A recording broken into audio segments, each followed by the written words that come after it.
advice to the general public is that before you buy a ticket when you're traveling, before you board a trotro to go anywhere, don't think of only arriving safe, but also think of arriving insured.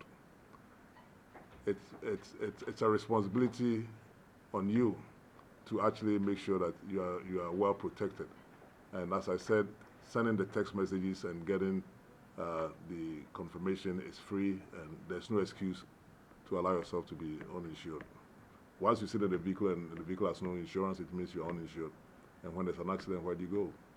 These are questions we need to ask ourselves. Yeah, undercutting is a burning issue, and we are very concerned because if you undersell, if you sell cheap, you wouldn't have money to pay genuine claims when the claims occur.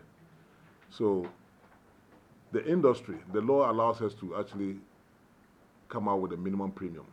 And what we realized was that because of competition, people were undercutting, selling below the minimum allowed. And it results in delay of claims or non-payment of claims.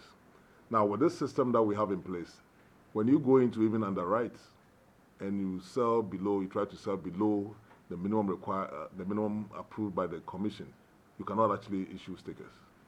It won't allow you to do anything illegal. What we want to do is that we want to protect the interests of the ordinary person, the insured, or the pedestrian, whoever is on the street. And we also want to build a very strong insurance industry. And you can build an insurance industry when you're able to fight undercutting and other things so that they can be very solvent. And when you're solvent, you can deal with your liabilities. The rates that they have is the rates that should have been applied. The rates were there from time immemorial. The rates have been there, approved by the NIC. What happens is that because of competition, people were underselling.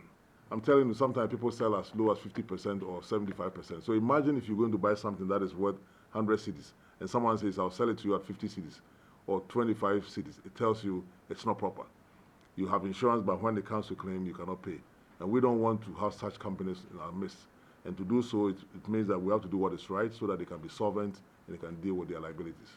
So the rates are not new, just that now with the motor insurance database, we can enforce it because we have a system that does not allow you to sit in the office and do anything that you want. You have to do what is right. If you don't do what is right, the system will not allow you to even do the underwriting. That is all. But the rates haven't changed. It's just an enforcement of the law. We should understand that when the right price is charged, when the right price is applied, it's good for the public because it means that those companies will be financially strong. And if you have a genuine claim, they wouldn't have a problem paying. Yeah, so as I said, it's good for the public when we are able to control our regulated entities to do the right thing. Because at the end of the day, we want them to compete on the services that they provide you and not on price. Don't go and buy something because it's cheap, but you buy something because you know you're getting the best services. That is what we want to actually introduce on our market. This is a regulated entity. And if you want to work in this environment, you have to go by what the regulator says. If a company is not ready to migrate, then we are going to stop such company from actually selling motor insurance. And when we do so, it's not going to stay in this office. We'll make the public aware that company A or B, although it's licensed with us, is not allowed to sell motor insurance.